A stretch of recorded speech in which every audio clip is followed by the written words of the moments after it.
24 muise. 24 muise seil op die wit en blou.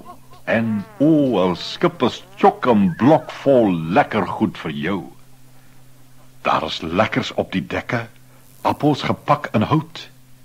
Die seile is van sy gemaak en die maste is van goud.